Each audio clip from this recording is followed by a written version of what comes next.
नमस्कार, स्वागत है आपका नेशनल खबर पर। हम अभी बात करने जा रहे हैं पुनः वेस्ट बंगाल में होने वाले इंतखाब के बारे में और किस तरह ओवैसी का फैक्टर ममता बनर्जी की स्ट्रेटजी को चेंज कर सकता है, इस बारे में। जहां तक सवाल उठता है असदुद्दीन ओवैसी का, उनके कदम पूरे हिंदुस्तान में आगे बढ़ रहे हैं धीरे धीरे, और उनका जो ये एक एक्सपेंशन हो रहा है पूरे देश भर में, ये कुछ पार्टियों को बहुत भारी पड़ रहा है। और इस एक्सपेंशन का सबसे ज़्यादा इस वक्त तक जो असर पड़ा है, क्योंकि वोट जो मेरे ख्याल से इनके पास आए हैं शिफ्ट होकर के, वो उन पॉलिटिकल पार्टीज से आए हैं जो आज तक मुसलमानों के वोट से फ़ायदा उठाते आई हैं। इन पार्टीज़ में अगर आप देखें तो सेंटर में कांग्रेस पार्टी है और रीजनल पार्टीज़ हैं अपने अपने राज्य में, जैसे मुलायम सिंह यादव की समाजवादी पार्टी उत्तर प्रदेश में है, लालू प्रसाद यादव की आरजेडी बिहार में है और ममता बनर्जी की टीएमसी बंगाल में। इन पार्टी के लीडर्स थोड़े अपसेट हैं और बार बार ओवैसी के बारे में और एआईएमआईएम के बारे में बारहा बातें करते रहते हैं गलत सलत, इसलिए क्योंकि ऐसा लग रहा है कि उनका काम जो है सिर्फ इलेक्शन जीतना है। बिहार में ऐसा हुआ, ओवैसी की एआईएमआईएम जो है मुस्लिम डोमिनेटेड रीजन में जो सीमांचल है वहाँ पे 5 सीट जीती और जहाँ टोटल 20 सीटों पे लड़ी थी वो इलेक्शन, लेकिन आरजेडी को 9 सीटों में थोड़ा नुकसान भी ज़रूर दिया। अब बंगाल में जा रही हैं और ममता बनर्जी बहुत मेरे ख्याल से इस वक्त वरीड हैं कि अगर इसी तरह की कोई चीज़ हुई और 8-10 सीट भी आगे से पीछे हो गई तो ये एक बहुत बड़ा धक्का होगा। मुस्लिम डोमिनेटेड बंगाल के जो इलाके हैं, वैसे मैं बताऊं कि बंगाल में तकरीबन 27% मुस्लिम पॉपुलेशन है अगर 2011 की जो जनसंख्या है उसके बारे में सोचे आदमी तो, लेकिन अब माना जा रहा है कि ये तकरीबन 32% के बराबर है। 23 ऐसे डिस्ट्रिक्ट्स हैं जहां पर 3 जो है मुस्लिम मेजॉरिटी है। मुर्शिदाबाद है, मालदा है, नॉर्थ दिंजापुर है, ये सब जो है 43 असेंबली सीट्स हैं। इसमें मुर्शिदाबाद में 22 हैं, मालदा में 12 हैं और उत्तर दिनाजपुर में जो है 9 हैं। लेकिन सभी मुस्लिम मेजॉरिटी नहीं है, 50-50 का जो है रेशियो है। बंगाल में करीब करीब 125 ऐसी सीटें हैं जहां माइनॉरिटी वोट्स बहुत ज़्यादा फ़र्क पड़ती हैं, जिसके लिए कांग्रेस, लेफ़्ट और टीएमसी एक दूसरे से कम्पीट करते आ रहे थे। इन 125 सीट में 41 के में ऐसी हैं जहां मुस्लिम 50% से ज़्यादा हैं और 80% ऐसी हैं जहां माइनॉरिटी पॉपुलेशन 30% के ज़्यादा है। ये सीट जो है कॉन्सेंट्रेटेड है मुर्शिदाबाद में, मालदा में, नॉर्थ और साउथ दिंजापुर में, नॉर्थ और साउथ 24 परगना में, हावड़ा में, आसनसोल में, बीरभूम में, नाडिया में और कूच बिहार में। इतने तमाम सीटों के बीच में जो है अगर फ़र्क पड़ जाए 2, 4, 5% का भी वोट आगे पीछे का, तो बहुत ज़्यादा फर्क पड़ता है। इन 120 ऐसी सीटों को अगर मान लें जहां पर कि मुस्लिम वोट्स फर्क डाल सकते हैं, ममता ने 90 सीटें जीती थी, यानी सिर्फ 30 ऐसी सीटें थी जिस पर ममता नहीं जीती थी मुस्लिमों के फैक्टर की वजह से।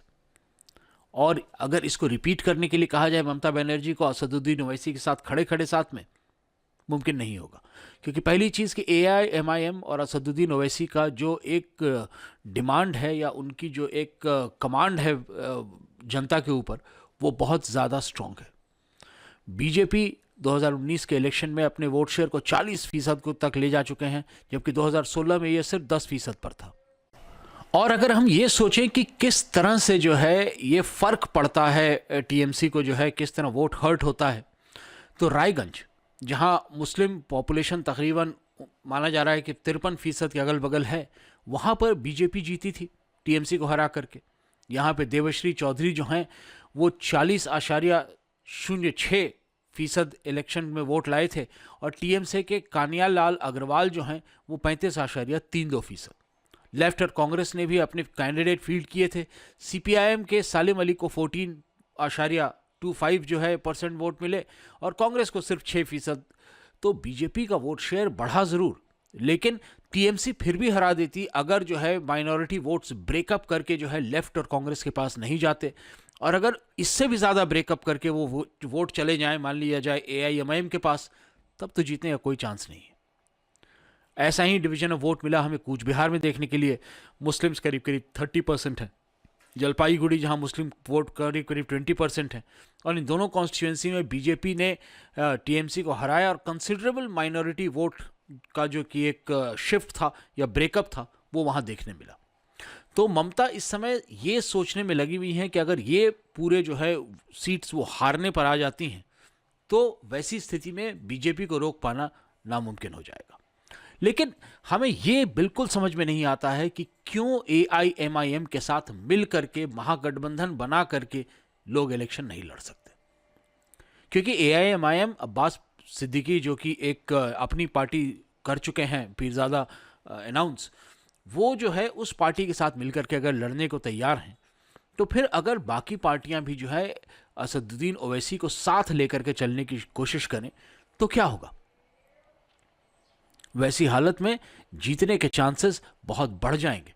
लेकिन ये एक बहुत बड़ा दुर्भाग्य है कि AIMIM को इस समय तक उतना ही अछूत माना जा रहा है या उतना ही मेरे ख्याल से दूर माना जा रहा है मेन स्ट्रीम के, जितना दूर ये पार्टियां बीजेपी को मानती हैं। AIM के पास मालदा, मुर्शिदाबाद, नॉर्थ साउथ, दींजापुर और कूच बिहार में अच्छा मेरे ख्याल से जो है एक फॉलोअर बेस है। और वैसी जो एरियाज़ जिस पे फोकस करेंगे उसमें माना जा रहा है कि आसनसोल होगी, भीरभूम होगी, कूच बिहार होगा, दींजापुर होगा, मालदा होगा, हावड़ा, नाडिया और कोलकाता में भी TMC ने ऑलरेडी जो है ओवैसी को बीजेपी की बी टीम बोलना शुरू कर दिया है। ओवैसी को उन्होंने ऑलरेडी कह दिया है कि ये पूरी चीज़ जो है किसी काम की नहीं है। इनफैक्ट जितने लिबरल मीडिया हैं वो तमाम जा कर के गाँवों में मुस्लिमों से बात कर रहे हैं और ये बात जो मुस्लिम बोल रहा है कि मैं वोट नहीं करूंगा ओवैसी के लिए, सिर्फ उनके बाइट्स चलाए जा रहे हैं। कोई भी ऐसा मुस्लिम जो बोल रहा है कि मैं ओवैसी के लिए वोट करूंगा, उनके वीडियोस नहीं दिखाए जा रहे हैं और एक ऐसा माहौल बनाया जा रहा है जैसे कि मुस्लिम्स भी AIMIM को नहीं लाना चाहते हैं। ये सिलेक्टिव जर्नलिज्म है, गलत है। और इस तरह से जर्नलिज्म करने वाले लोग जो हैं वो समाज के साथ खेल रहे हैं और समाज की मेरे ख्याल से जो एक फैब्रिक है उसी में कहीं ना कहीं वो पाबंद लगा रहे हैं अपने ख्यालों का। आपका इस बारे में क्या कहना है आप बताएं, ज़रूर बताएं हमें कमेंट सेक्शन में लिख करके। क्या ओवैसी को अगर ये महागठबंधन वाले एक ऐसा मान लें कि यही वाहिद लीडर है एक जो मेरे ख्याल से सबको एक साथ लेकर के चल सकता है, तो वैसी हालत में क्या उनका इंक्लूजन होना महागठबंधन में एक फ़ायदे की चीज़ हो सकती है? ज़रूर लिख के बताइए। और अगर आपने चैनल अभी तक नहीं सब्सक्राइब किया है तो एक आपसे विनती है, चैनल ज़रूर सब्सक्राइब कीजिएगा। धन्यवाद।